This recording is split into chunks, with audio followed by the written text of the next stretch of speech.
You ever hear a joke that made you laugh? Not because it was funny, but because it got too close to something you didn't want to admit? That was me, the night Ava came back. We were sitting around the dinner table, candles flickering low, plates half cleared. My wife, Amber, had cooked. Not her usual thrown-together pasta or last-minute Uber Eats. She'd actually made coco vin with rosemary potatoes. I only remember because I asked if she'd followed a recipe or watched a YouTube chef. She gave me a tight little smile and said, "Neither. I just felt like doing something different tonight." That should have been my first clue. Across from me, Ava, Amber's identical twin, poured herself another glass of wine. She'd just flown in from Barcelona after 4 years abroad.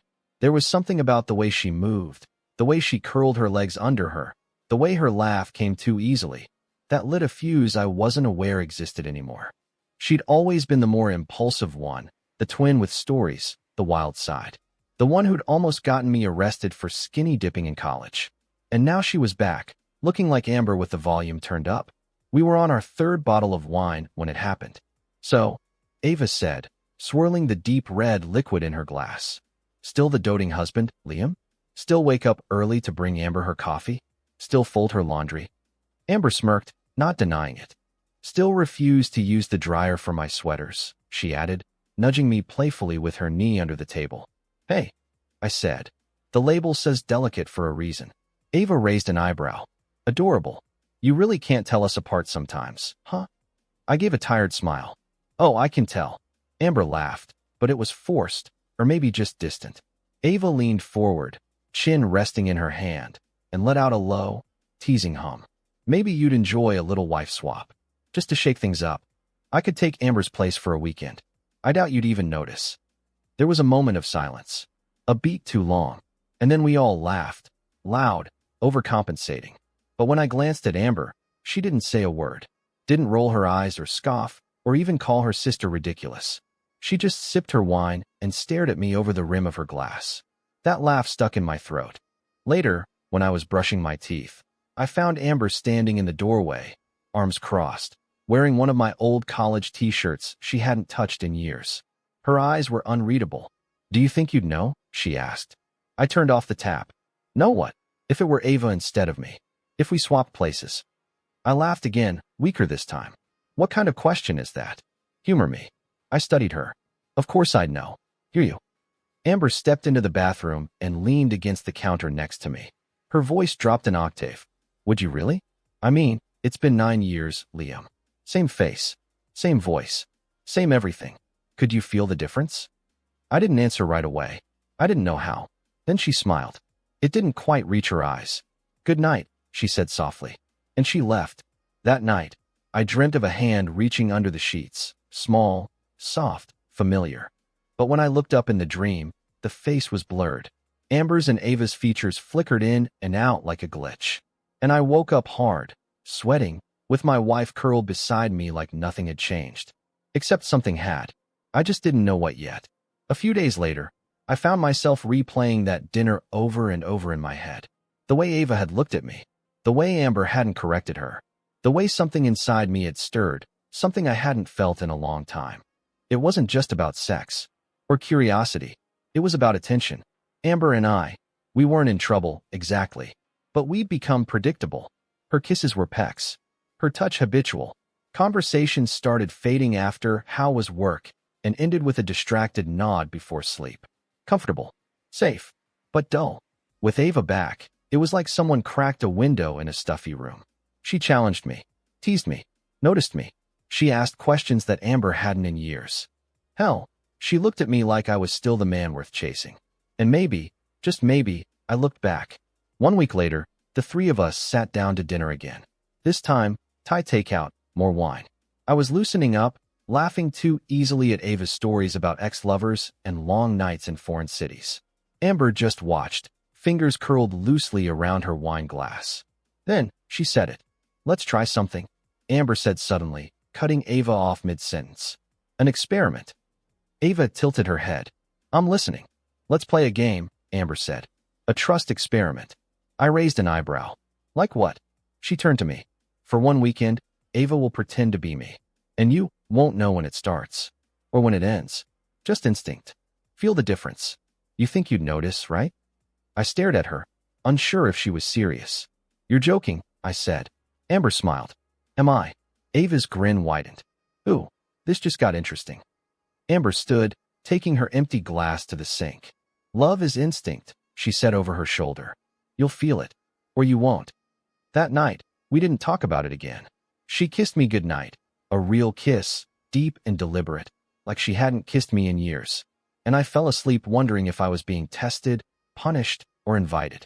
But one thing was already clear. The joke had stuck, and it wasn't funny anymore. I didn't know when it started. That was the whole point, wasn't it? Amber said, it'll begin when it begins, and left it there, like she was handing over a riddle instead of our marriage. Ava just smirked, like she'd been handed the world's most delicious secret. The weekend came on slowly. No announcement, no signal, just a shift in energy. Friday morning, Amber kissed me goodbye like usual, a soft press to my cheek, barely there, and left for her weekly yoga class. Or said she did. She wore her favorite navy leggings and a zip-up hoodie, hair in a ponytail, no makeup. I watched her drive off like a man staring at the edge of a cliff and wondering if it had always been that steep. I spent the day restless, checking my phone too often, half listening in meetings, trying not to picture what Amber and Ava were planning, or if they were even planning anything at all. By 6 p.m., I was home, pouring myself a whiskey and pacing the kitchen. I could hear the faint sounds of someone upstairs. Shower running, doors creaking, drawers opening, then silence. When I turned around, she was standing in the doorway. Same honey brown hair, still damp. Same green eyes, framed in just enough mascara to be noticeable. She wore one of Amber's old band t-shirts, oversized and falling off one shoulder, paired with the silk shorts she sometimes slept in. Hey, she said softly, I ordered sushi. Something was off. Not wrong, just different. Amber rarely ordered food without asking. She never said, hey, like that, like a secret she wasn't sure she wanted to share. Still, I nodded. Sounds good.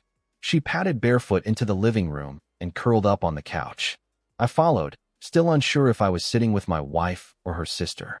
I watched her from the corner of my eye as she picked up the remote, scrolled through Netflix, and landed on some noir French film neither of us had seen. You never pick foreign stuff, I said. She tilted her head. Maybe I felt like subtitles. A beat. Is this part of the game? I asked. She gave me a sly look. What game? Then she smiled.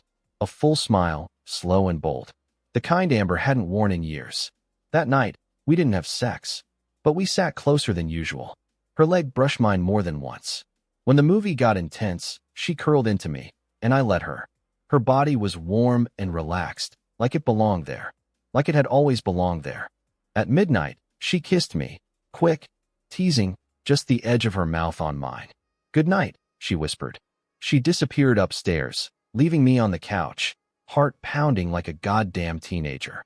Saturday morning felt like waking up inside a question. She was already downstairs when I came in, hair messy, robe loosely tied, humming while she cracked eggs into a pan. The smell of bacon filled the air. Amber hadn't made breakfast in weeks. She turned when she saw me and grinned. Hungry? Starving, I said, staring. She moved around the kitchen like she'd been born in it, like every drawer was familiar, every ingredient intentional. She was barefoot again. Amber always wore socks. And she was humming some jazz melody I didn't recognize. I watched the curve of her back as she reached for a plate. Her robe slipped just slightly, exposing a hint of hip. She caught me looking. See something you like? I cleared my throat. You're different today. Am I? She brought the plate to the table. Eggs, toast, bacon. She even sliced avocado the way I liked it, fanned like a little green rose. Are you Ava? I asked. She blinked, tilting her head, eyes sparkling. Would it matter if I was? I think it would. But only if you knew, right? She leaned in, voice low. Love is instinct. That's what she said, isn't it? I didn't answer. By Saturday night, I was unraveling. We'd spent the day side by side. A hike in the hills, spontaneous and unplanned, something Amber never suggested. We stopped for tacos, shared a beer at some dive bar with a jukebox. She knew my order. She laughed at my dumb jokes.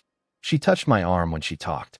She looked like my wife, sounded like her, but she felt like someone else. And I didn't hate it. That scared the hell out of me.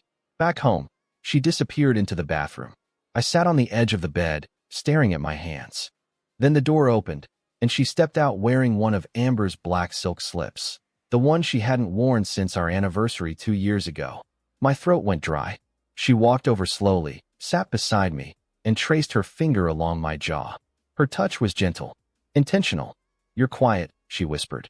I swallowed. "I don't know who I'm with." She leaned in, lips brushing my ear. "Maybe that's the point." Then she kissed me, and I kissed her back. It was different, more urgent, more alive, like she was trying to prove something, or claim it. Her hands were bolder, her mouth demanding.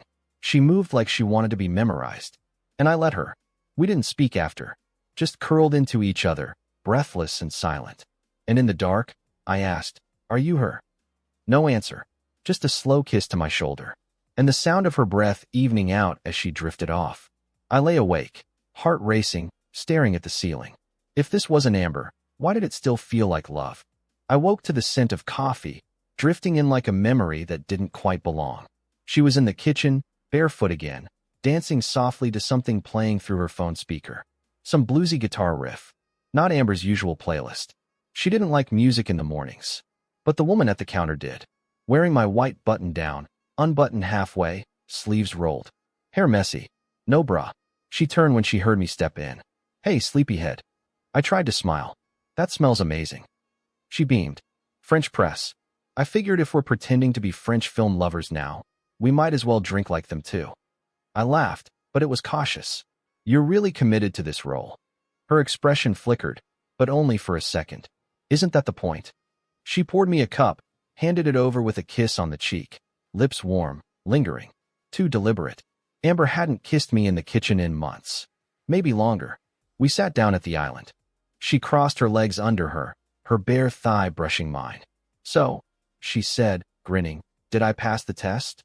I blinked. "What test?" "Come on," she teased. "You've been looking at me like I'm a stranger all weekend. I figured by now you'd know. Don't you feel the difference?" She raised her brow, daring me. I hesitated. My gut twisted in a knot of dread and curiosity. "It feels," I said slowly, "like I'm married to a stranger who knows every detail of my life." Her smile didn't falter, but her eyes, God, her eyes, sparked with something sharper. "Maybe that's what marriage is," she said. "A stranger who just keeps getting more familiar. Or less." She stood and stretched, shirt riding up. Her body, Amber's body, looked the same. Same freckle under the left breast. Same scar on her ankle from the summer she fell off her bike. But something was off, and that's when I saw it. A tiny silver anklet glinting in the sunlight. Barely there, but unmistakably new. Amber didn't wear ankle jewelry. Ever. She said it made her feel like a teenager. That was Ava's thing. Always had been. My coffee went cold in my hand. The rest of the day passed in a blur of suspicion and arousal. Every movement she made, I watched. Every smile, every touch, every habit. I cataloged it like evidence in a trial. She laughed more easily than Amber. She talked with her hands more. When we watched TV, she curled into my side differently. Tighter, hungrier. Her kisses lingered at the corner of my mouth, like she was tasting the boundary between affection and temptation. And then there was dinner. She made pasta. Not just spaghetti, handmade tagliatelle. I walked into the kitchen and found dough everywhere, flour in her hair, red sauce simmering on the stove. Amber hated cooking from scratch. Said it wasn't worth the mess. "Where did you learn to do all this?" I asked. She froze for a second, the smallest crack in her performance. Then shrugged. "Barcelona," she said. "The ex-boyfriend was a chef. Guess I picked up a few things." I nodded slowly. Amber had never lived in Barcelona, but Ava had. After dinner, she curled into me on the couch, wineglass in hand. "You've been quiet," she said softly. "I'm thinking," I replied. She kissed my neck. "About what?" "About identity," I said, trying to keep my voice even. "How fragile it really is. How easily it can be borrowed." She looked up at me, eyes glassy from wine, or something else. "You think I'm not Amber?" It wasn't a question. I didn't answer. She set her glass down and turned fully to face me. Her voice dropped to a whisper. "Would it bother you if I weren't?" My chest tightened. "I don't know," I admitted. And then she kissed me, deeply this time. Not like a wife. Not like a sister-in-law. Like a woman who wanted to be remembered in my bones. I responded. God help me, I did. We didn't make it to the bedroom. Right there on the living room floor, half-dressed, mouths frantic, hands greedy, we crossed another line. And in the middle of it, in the throes of something halfway between pleasure and panic, she whispered my name. But it didn't sound like Amber. It sounded like someone playing her, studying her, becoming her. And I let her. Later, as we lay tangled in each other, her breath warm against my chest, I listened. And then it happened. She started humming. A soft melody, under her breath, almost subconscious. A song I hadn't heard in years. Ava's favorite. Billie Holiday. I'll be seeing you. Amber never liked jazz. I felt cold all over. She stopped humming when she noticed me staring. What? She asked, voice small. I wanted to ask. I wanted to say it out loud. Rip the bandage. But I didn't. Instead, I kissed her forehead and pulled her closer, heart pounding. Because deep down, I already knew. The thing about suspicion is it starts like a hairline crack. Tiny, harmless, easy to ignore, until it spreads.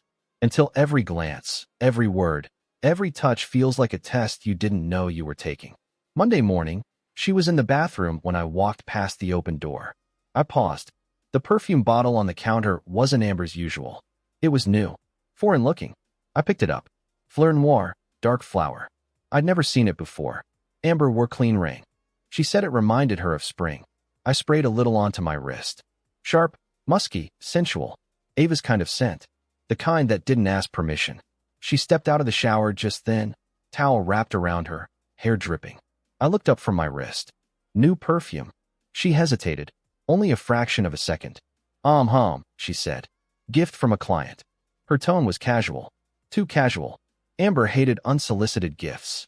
She always said, they come with strings. I nodded slowly, setting the bottle down. Smells nice. She smiled and walked past me. Glad you noticed. I told myself I was being paranoid. But the little things piled up like breadcrumbs. That evening, I came home to find her handwriting on the grocery list stuck to the fridge. Except it wasn't hers. Not quite. Same loops, same slanted A's, but the spacing was wrong. The S in eggs curled in a way Amber never wrote. She always made her lists vertically. This one was horizontal. Like a note. Like Ava's notes used to be when she was in college. Tomatoes, eggs, that ginger beer you like. That last one froze me. Amber didn't like ginger beer. Ava did. She used to mix it with rum and squeeze lime over the top. Amber always said it was too sweet. Then there was the scar. Or the absence of one. We were lying in bed. She was facing away from me, and I reached to run my fingers down her back, something instinctive. Familiar. Except my fingers paused where the scar should have been. A faint crescent just above her right hip. Amber got it falling off her bike as a kid. But there was nothing. Just smooth, perfect skin. No scar. No sign of the story she used to tell with half a laugh and a wince. She rolled over, eyes sleepy. What's wrong? She asked. I shook my head. Nothing.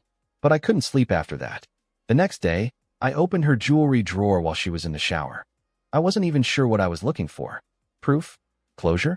A confession carved into a necklace clasp? What I found was small, almost insignificant. A ring. Thin gold. A single onyx stone in the center. Ava's old ring. I remembered it from years ago. She used to wear it constantly. Amber hated it. Called it witchy. I slipped it back into place just as she stepped into the bedroom, towel around her. Her eyes flicked to the drawer. Then to me. You looking for something? I smiled, lying effortlessly. Just checking if you'd taken the diamond studs. She grinned. I'm saving them for Friday. Girls' night. I nodded. But Amber never wore the onyx ring. And she never went out on Fridays. Not unless it was with me. That night, I couldn't take it anymore. We were curled up on the couch, some movie playing I wasn't watching, and I turned to her, heart pounding. Can I ask you something? She said, head on my shoulder. I looked at her, really looked. At her mouth, her nose, her eyes, same as Amber's, yet not. Something behind them was brighter, hungrier, more present. Are you really Amber? She didn't flinch. She didn't laugh. She smiled and leaned in, pressing her lips to mine, slowly, deeply. When she pulled back, her voice was barely a whisper. Would it bother you if I weren't? Silence. I stared at her, breath caught between fear and desire. And then she kissed me again, harder this time. Hands in my hair, mouth hot, urgent. No hesitation. I felt myself responding before my mind could catch up. Her body moved against mine like it knew me. Not from routine, but from obsession. And I let her. Afterward, lying in bed, my heart still racing, I stared at the ceiling. She was already asleep, peaceful, like she hadn't just detonated my reality with one kiss and one question. Would it bother you if I weren't? Yes. God, yes. And yet, no. Because whoever she was, Amber or Ava, she'd made me feel alive again. Made me want again. And that scared me more than anything. Because I was beginning to think I knew exactly who she was. And worse, I didn't want to stop her. The truth didn't arrive in some cinematic flash of lightning. No shouting. No confessions in the rain. It came quietly, like a thread unraveling behind you. By the time you look down, your whole sleeve is gone, and your skin's exposed. That Monday morning, I was making coffee when she walked in wearing my old hoodie, the faded gray one with the broken zipper that Amber never touched because she said it smelled like Jim's socks and nostalgia. But now, she was wearing it like it was hers. Bare legs, coffee in hand, and humming. That same song. Ava's song. Billie Holiday's I'll Be Seeing You. That was the last straw. The one I couldn't pretend I didn't notice. I didn't confront her, not right then. I just watched her move through the kitchen, light on her feet, playful. She touched my shoulder in passing, and it felt like heat through the fabric. She grinned at me over her mug, eyes sparkling like we were in on a joke together. But I wasn't laughing anymore. Later that night, I sat on the edge of our bed, staring at her back as she pulled her hair into a bun. That body, my wife's body, was suddenly foreign. Or maybe too familiar in all the wrong ways. She turned and caught my stare. What? She asked. I swallowed. When did it start? She blinked. When did what start? I didn't smile. The weekend. The swap. She tilted her head, expression unreadable. You tell me. No, I said, standing up. I want to hear it from you. Are you Ava? Silence. Then, a small, almost guilty smile. For how long? I asked. She bit her bottom lip. Friday morning. Amber left for yoga. I stayed. I sat back down slowly. The breath left my lungs in one long, collapsing sigh. So it was you. All weekend. She nodded. My hands trembled. Jesus. She stepped toward me, tentative. You didn't know? I suspected, I said, voice cracking. The perfume. The song. The scar. Your handwriting. Ava, I'm not a complete idiot. Her voice was barely above a whisper. Then why didn't you stop? I looked at her, feeling every contradiction claw at my chest. Because I didn't want to, I said. And that broke something open between us. We didn't yell. We didn't fight. Instead, we sat on the edge of the bed, 2 inches apart and miles away. I didn't mean to trick you, she said softly. At first, it was just fun. Amber's idea. She said, let's see what he feels. Let's see if instinct means anything. She said you'd notice in an hour. And when I didn't, her smile faltered. She said to keep going, to push it. I didn't think it would go that far. But it did. She nodded. You kissed me, I said. You slept with me. You played her. I wasn't playing, she said, almost sharply. Not after Friday night. I looked at her. I meant every kiss, Liam, she continued. Every touch. That wasn't acting. I stood up, pacing. You're my wife's twin, Ava. I know. And you let me. You wanted to. I stopped in my tracks. That was the part one couldn't argue. Because she was right. I didn't sleep in our bed that night. I lay on the couch, staring at the ceiling in the dark, thinking about the things I had done. The things I had let happen. How easy it had been to lose my grip on what was real. How the woman I thought was Amber had become something more alive than the one I'd been married to for nearly a decade. And that realization turned my stomach. Because it didn't feel like cheating. Not exactly. It felt like remembering something I hadn't touched in years. Desire. Attention. Curiosity. Not just hers. Mine. In the morning, Amber was waiting at the kitchen table when I came downstairs. She looked tired. No makeup. Hair unwashed. She wore the soft gray sweater I bought her 2 birthdays ago, the one she'd only worn once. She didn't smile. Did she tell you? Amber asked. I nodded. And I don't know what to say. Amber looked down at her hands. Say how it felt. I sat across from her. Wrong. And right. And confusing as hell. She gave a bitter laugh. So you did notice. Not right away. But eventually. Eventually, I echoed. She met my eyes. Just not soon enough. The air between us thickened with guilt. You planned this. I asked. I needed to know, she said. If we still had something. If you still felt me. You and I, we've been fading for a long time, Liam. I didn't think it was this bad. It is, she said. And you didn't see it. So I wondered if I left and she took my place. Would you even feel the difference? Would your body know? Your heart? Or had we become interchangeable? She looked away. I needed to know if I was still real to you. I felt my throat tighten. And what did you learn? Her answer was a whisper. That I'm not. Amber wouldn't look at me for the first few minutes. We just sat in the kitchen, the silence pulsing between us like a third presence. She cradled a cup of tea, untouched, while her fingers fidgeted with the tag. I watched the steam rise, dissipate, then rise again. I never meant for it to go that far, she said finally. Her voice was flat, tired. I didn't speak. Amber looked up, meeting my eyes. You think I wanted to humiliate you? I don't know what to think, I said. Then let me tell you. She stood and walked to the window, arms folded across her chest like she needed to brace herself for what was coming. I've been invisible to you for over a year, Liam, she said. No, that's not fair, not invisible. You still ask about my day. You still say goodnight. You still kiss me goodbye in the mornings. But it's all surface. Safe. Scripted. She turned to face me. I needed to know if there was anything underneath it anymore. I wondered if it was just me who'd gone numb, or if you had too. So your solution was to run a what? A psychological experiment on me? Her jaw tightened. Don't reduce it. I stood. You left your twin in our house. In our bed. And you watched it happen like a scientist behind glass. I thought you'd stop it, she said, quieter now. I thought you'd know. The second she touched you, I thought something in you would snap. That you'd feel it wasn't me. I looked away. But you didn't, she said. You leaned into it. And I kept waiting for you to pull away. Her voice cracked. But you didn't. I opened my mouth to speak, but she held up a hand. There's more. She walked back to the table and sat down again. Ava didn't just do it for me. I frowned. What does that mean? She told me something. Afterward. Amber took a breath, steadying herself. She said it stopped being a game for her, too. I stared. She said she wasn't pretending anymore. That she wasn't trying to be me. She was trying to be with you. Silence. She said, he didn't kiss me like he was confused. He kissed me like he missed me. My heart pounded. She said you looked at her like you used to look at me, Liam. Not last year. Not last month. I mean years ago, when we couldn't keep our hands off each other. Amber's eyes were brimming now, but she didn't let the tears fall. She was supposed to help me prove something, she whispered. Instead, she proved something else entirely. I sank into the chair across from her. So this wasn't a game. No, she said. Not for her. And not for me.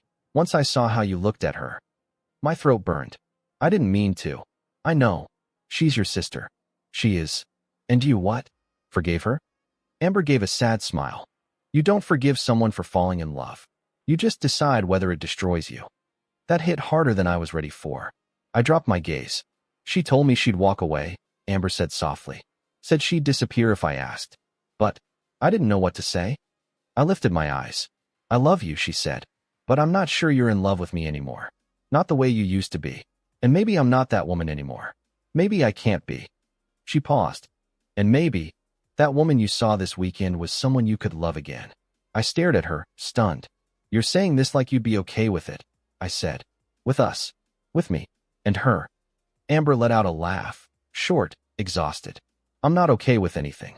I'm angry. I'm hurt. I feel erased. She leaned forward. But I also saw something in you this weekend that I haven't seen in years. What? Desire. Later that day, I found Ava on the back patio, barefoot, sipping wine in the early dusk. She didn't jump when she saw me. She just motioned to the chair beside her. I sat. For a minute, we said nothing. Then she whispered, she told you. I nodded. She turned her gaze toward the trees, the sky turning bruised and soft around the edges. I never meant to fall into this, she said. At first, I was just playing the part. A thrill. Something stupid. But then, she met my eyes. Then I stopped pretending. My stomach flipped. I told her I'd leave, she said. If that's what she wants. If that's what you want. I don't know what I want, I said honestly. I just know nothing feels real anymore. Except what happened this weekend. And that terrifies me. She didn't touch me. Didn't move. Just said, you weren't a test to me. I looked at her, the wind lifting strands of her hair. Her lips parted like she wanted to say more, but didn't. And neither did I. Because whatever came next, it was no longer about what felt right or wrong. It was about what felt true. And for the first time in years, I wasn't sure the truth belonged to just one woman. I left the next morning. No bags. No fight. Just keys in the bowl, door closing behind me, and the sound of Amber's soft footsteps not following. I drove without a plan, miles ticking by like heartbeats. I don't even remember the gas station where I bought toothpaste and a change of clothes. All I know is, by nightfall, I was in a quiet motel room 2 towns away with a buzzing light, a stiff bed, and no one to lie to anymore. That first night, I couldn't sleep. I stared at the ceiling, retracing everything. Amber's lips, Ava's hands, the way one of them laughed louder, the other softer. One touched me like she'd memorized me, the other like she wanted to rewrite me, and I couldn't decide which one I missed more. Over the next few days, I spiraled through memories, trying to separate the two of them. I replayed that hike, Ava's hand finding mine, the way she matched my stride. But then I remembered the first time Amber and I hiked that same trail 7 years ago, when she'd stopped halfway up and pretended to twist her ankle just so I'd carry her the rest of the way. We laughed the entire descent. That used to be enough. Now I couldn't remember whose laughter had belonged to who anymore. I remembered the night we made love on the floor, how her breath hitched, how her fingers clutched my hair. I wanted to say it was Amber rediscovering herself, but it wasn't. It was Ava. That realization made my skin crawl and ache. I was furious with myself for not knowing, for not wanting to know. Amber texted once on the second day. I'm not asking you to come back, just to breathe. I'm breathing too. I didn't reply. Ava didn't text at all. Smart, probably. I spent hours walking unfamiliar neighborhoods, staring at old couples on porches, young ones in coffee shops, everyone pretending love was easy, or at least simple. None of them could imagine choosing between the woman you married and the woman who became her in every way but name. Was I a cheater? Amber had set the trap. Ava had played her part, but I still let it happen. Still kissed her. Still pulled her close when I knew something was wrong. Still wanted her. Even now. Even after. I called my brother on the 3rd day. Told him I needed to stay with him for a bit. No questions. Just space. He didn't press. When I showed up at his door, he handed me a beer, nodded toward the spare room, and said, "Figure your shit out." So I tried. I journaled. Talked to a therapist over Zoom. Walked longer every day. But every night, I lay awake with 2 ghosts, both alive, both wanting me in different ways. One I had promised everything to. The other had given me back a version of myself I didn't know I'd lost. 2 weeks in, I dreamed of them. Amber in our kitchen, Ava in the doorway. They wore the same smile, same dress. But when I tried to speak, neither answered. I reached for Amber. She faded. I turned to Ava. She stepped closer, but I couldn't touch her either. I woke up sweating, and I finally understood. It wasn't about choosing. It was about losing. I went back to the house on a Tuesday afternoon. The sun was low, the air thick with coming rain. Amber opened the door before I could knock. She looked different. Eyes darker, softer, like someone who had stopped expecting anything. I stepped inside. Everything was where I left it. Shoes by the door, books on the shelf, the scent of her shampoo in the air. But it didn't feel like home anymore. It felt like memory. She didn't hug me, just gestured to the couch. We sat in silence for a long time. Then she asked, "Did you find your answer?" I swallowed. No. Her eyes shimmered, but she didn't cry. "You're not the only one who broke something," she said. "I set fire to us, Liam, hoping it'd reveal the cracks." And it did. "Yes," she said, nodding slowly. "Too many." I looked at her. "Do you want me to leave?" "I don't know," she said honestly. "Part of me does. Part of me wants to pretend none of this happened. Go back. Rewind." "I can't," I said. "I know." Silence again. Then she said, "I miss you, but I don't trust you." "I don't trust me." Amber nodded. "That's how I know we're not okay." That night, I didn't sleep in our bed. I stayed in the guest room, the one we used to call Ava's when she visited.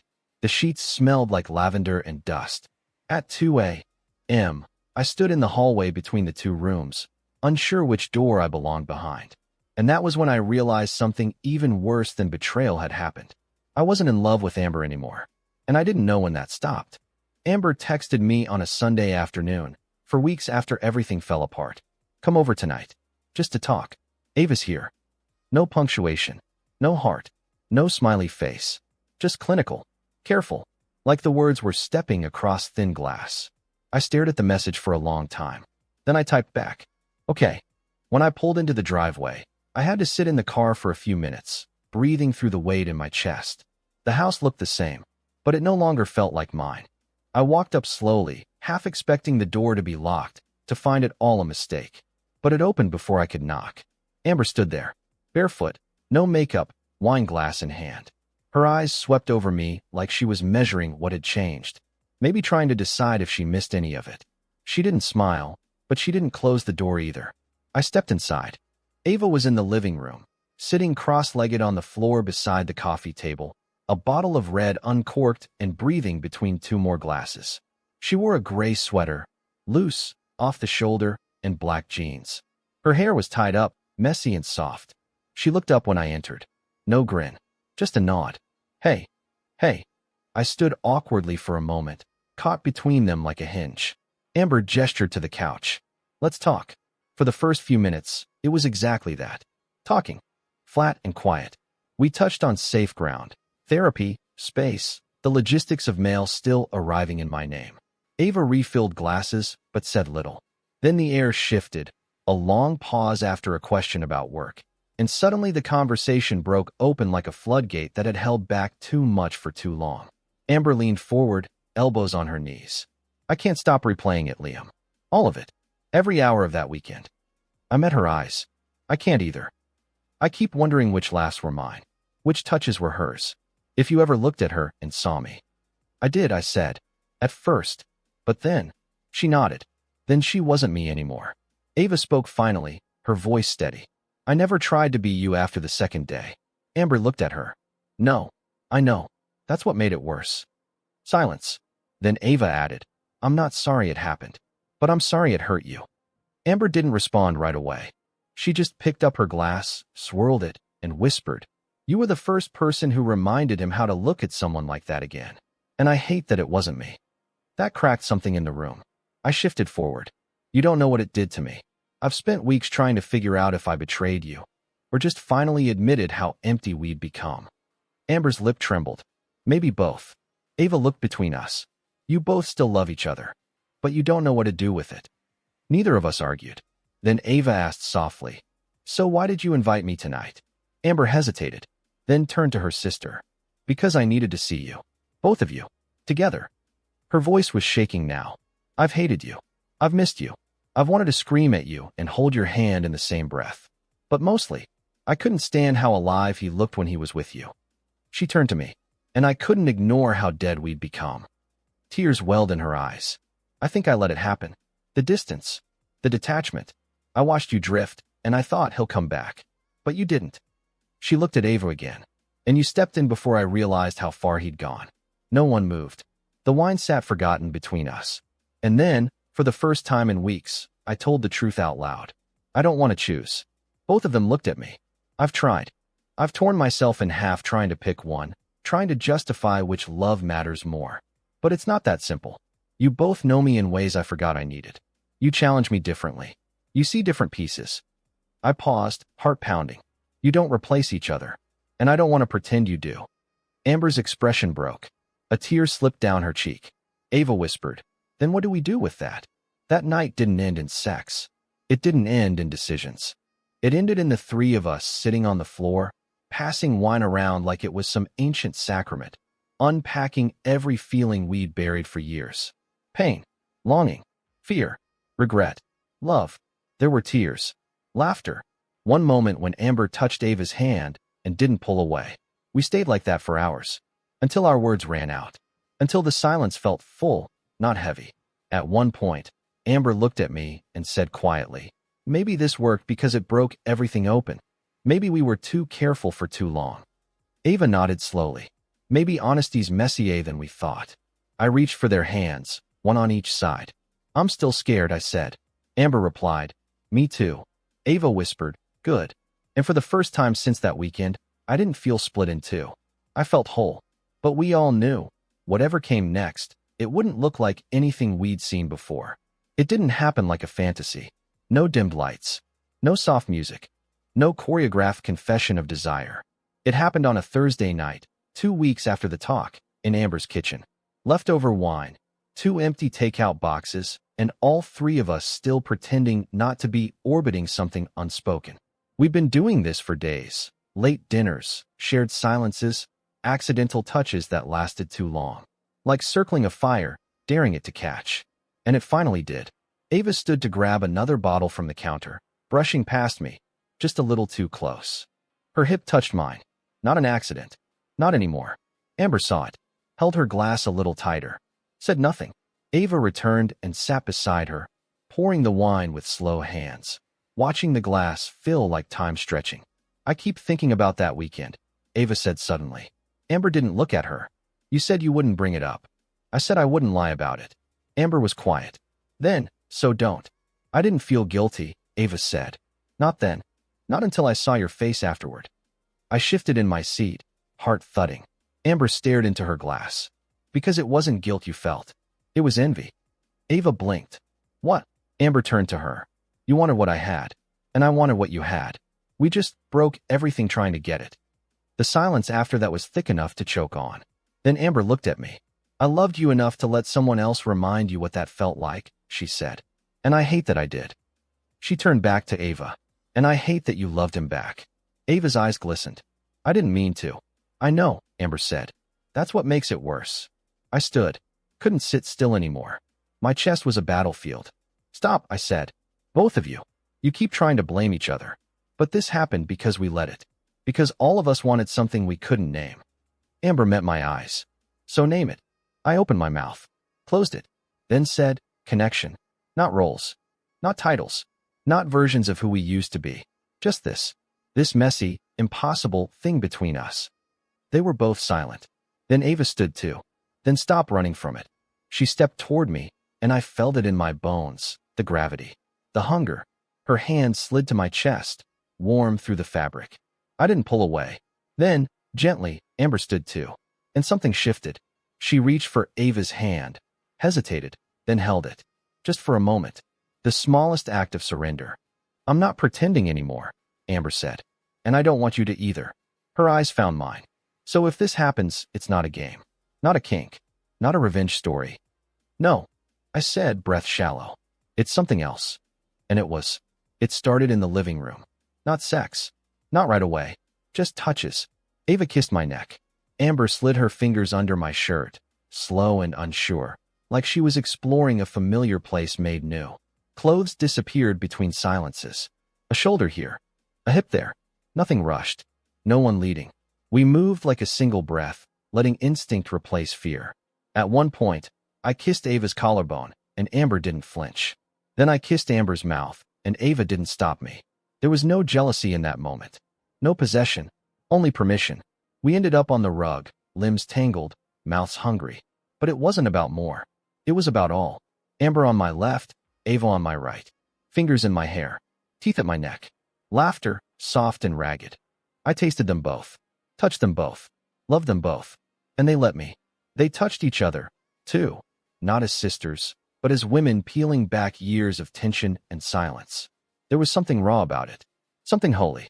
Three people, stripped of shame, of loyalty, of old definitions. For once, not pretending. When it ended, we didn't speak. We lay in the warmth of what we'd done, hearts thudding in unison. Amber rested her head on my chest. Ava's hand found hers between us. And neither pulled away. For the first time since the joke that started it all, the air wasn't tense. It was clear. Later, as we stood in the bathroom, all of us brushing our teeth, silently grinning like kids who broke the rules. Amber caught my eye in the mirror. Are we broken? She asked. I met her gaze. No. Ava leaned into the doorway, sleepy, mascara smudged. We're just not traditional. Amber smirked. That's the understatement of the century. But her smile was real. And mine was too. Because whatever line we'd crossed, it didn't feel like cheating. It felt like the first honest thing we'd done in years. Sunlight crept across the floorboards like it was nervous to enter the room. I opened my eyes slowly, body aching in places that hadn't felt alive in years. Amber was curled against me, her hand resting softly on my chest. Ava's leg was slung over mine, her breath warm on my shoulder. We were tangled beneath a single sheet like vines, quiet, still, and impossibly close. And for the first time in months, I didn't feel like a husband who had failed or a man caught between two impossible choices. I just felt human. The silence was different now, not heavy, not waiting, just there, honest. Amber stirred first, blinking awake, then looking up at me with a question in her eyes. "Hey," I whispered. Her lips curved into a faint, sleepy smile. "Hey." Then Ava shifted behind me, stretching. Her hand brushed Amber's by accident. Neither pulled away. No one spoke for a long time. We just stayed there, breathing in the morning. No secrets left between us. Eventually, we got up, slowly, like we were moving through a dream. I pulled on boxers, Amber one of my t-shirts, Ava a blanket wrapped around her like a robe. We migrated to the kitchen, where Ava started coffee. Amber leaned against the counter, watching her. I leaned in the doorway, watching them both. There was a weird calm in the air. No awkward glances. No regret. Just three people trying to understand what they were now. "I thought it would feel worse," Amber said, almost to herself. Ava glanced back. "It doesn't." Amber shook her head. "No, it feels honest," I offered. She met my eyes and nodded. Ava poured the coffee, set 3 mugs down, then exhaled. "So what now?" We sat down around the kitchen table, the same one where the idea had started, as a joke, a swap, a dare. Now we were sitting in the aftermath of it. Amber took a sip, then said, "I don't feel like I'm competing anymore." Ava smiled, soft and unsure. "That's good. It's freeing." I looked between them. This doesn't have to mean anything, it doesn't. No labels. No pressure. We don't have to figure everything out today. "Agreed," Ava said. Amber nodded slowly. "But we should agree on something." I hesitated. "Like what?" She looked down at her cup. "No lies. No more pretending. If this is going to be a thing, whatever this is, it has to be real." Ava reached across the table, her fingers brushing Amber's. "I want real too," she said. Amber didn't pull away this time. The day unfolded like something unspoken had finally exhaled. We made breakfast together, laughed at how sore we all were, watched old sitcoms in pajamas, the three of us sharing the couch like we had 1,000 times before. But this time, the tension wasn't lingering. It had broken, and what remained was something quieter, stranger, but solid. At one point, Amber walked up behind me while I was rinsing dishes and wrapped her arms around my waist. "I feel like myself again," she whispered. I turned and kissed her forehead. "I missed you." Then Ava passed by and swatted me on the butt. "Don't get soft on us now." Amber laughed. A real, open laugh. The sound made something warm uncoil in my chest. We didn't sleep together again that night. There was no pressure to. No need to repeat it to prove something. Instead, we shared a bottle of wine on the porch. Amber on my left, Ava on my right. A blanket draped over all three of us. Stars above. Crickets in the background. The kind of stillness that feels earned. Ava rested her head on my shoulder. Amber reached across and tucked a strand of hair behind her sister's ear. Then she looked at me and said quietly, "I feel free for the first time." I nodded. "So do I." Ava said nothing, just smiled through tears. Later, as we got ready for bed, I stood in the doorway of the bathroom watching them, brushing their teeth side by side, playfully elbowing each other, like they were girls again. Before life complicated everything. Before I was part of the equation. But now, I was part of this. Whatever this was. And for once, I didn't want to define it. We crawled into bed together again. No pretense. No performance. Amber on one side, Ava on the other. My hands found theirs under the covers. And this time, it wasn't about passion or adrenaline or guilt. It was about peace. About not having to choose. Because some people aren't halves of a whole. They're mirrors, reflecting different parts of you back, teaching you who you are and who you could still be. That night, as I drifted off between them, I realized I wasn't afraid anymore. I wasn't broken. I was just finally whole. We live on the edge of town now, just far enough from the center that nobody knows us. Or at least, nobody cares. The house is old, all creaking floorboards and crooked door frames, the kind of place that would have driven Amber crazy 5 years ago. Now she calls it charm. The guest room became a shared studio. Amber paints again, long, sweeping canvases in oil and ash and color that looks like emotion peeled from skin. Ava writes in the mornings, usually barefoot with tea and earbuds, tapping away at essays she says she'll never publish. I rebuilt the back porch with my own hands. The wood splinters if you lean wrong, but it holds. Like us, we never put a label on what we are now. Not marriage. Not polyamory. Not whatever word people reach for when they want to box chaos into something manageable. It's just honesty. Some days, it's the three of us reading on separate couches, existing quietly but together. Other days, it's more. Some nights it's just Amber and me, slow and familiar. Other times, it's Ava and me, fierce and silent. Sometimes it's all of us, stripped of rules, but always with consent.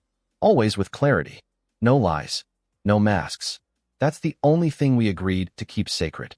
People assume it's about sex. That it has to be. That if three people share a bed, it must be about indulgence or rebellion. But they don't see the mornings. Amber burning pancakes and swearing under her breath. Ava trying to explain the latest article she read about dopamine pathways. Me standing at the sink, listening to them bicker over the thermostat, realizing I've never felt more at home. They don't see how we check in, not just about logistics, but about feeling, about space, about fears. They don't see the love notes Amber hides in my shoes, or the sketches Ava leaves on the fridge, stick figure comics that make us laugh harder than we should. No one sees the quiet work it takes to live like this. They only see the parts that make them uncomfortable. And that's fine, because we didn't do this for them. Amber's mother visited once. She looked at us like we were furniture arranged wrong. We kept it polite, didn't explain much. She left after 2 days and hasn't returned. Ava said, she's afraid of anything she can't name. Amber just said, she's afraid of anything that makes her look at herself. One night, months after we'd settled into this new rhythm, I stood in the hallway outside the bedroom. The mirror there had cracked during the move, one clean break through the center. Amber wanted to replace it. Ava said, leave it. So we did. That night, I looked into it and saw all three of us reflected, just slightly misaligned through the fracture. Amber behind me, brushing her hair. Ava leaning in the doorway, sipping wine. We weren't whole in the traditional sense, but we were real. That mirror stayed broken. Still is. And every time I pass it, I think about the people we used to be, the roles we thought we had to play. I used to believe love was a straight line. Husband, wife, vows, forever. But life twisted it. Love became something messier, stranger, more human. And that's what saved us. I don't tell people how to live. But if someone asked me what I've learned, I'd say this. Sometimes you fall in love with two women. Sometimes those women are sisters. Sometimes they both love you. In different ways, for different reasons. And instead of tearing everything apart, that truth reveals something you didn't know you were missing. Sometimes love doesn't fit inside one person. And sometimes, pretending it should is what breaks it. We sit on the porch most evenings now. 3 chairs, 1 blanket. Amber paints sunsets she doesn't show anyone. Ava reads aloud until her voice goes soft. I listen, hand in one of theirs, feet up on the rail. And sometimes I think back to that night, when Ava joked that Amber could swap with her and I wouldn't notice. We laughed. Amber didn't deny it. And that moment, that spark, set fire to everything we thought we knew. It burned us down. But the rebuild? That's where the truth began. They stopped pretending to be the same woman. And I stopped pretending I could love only one.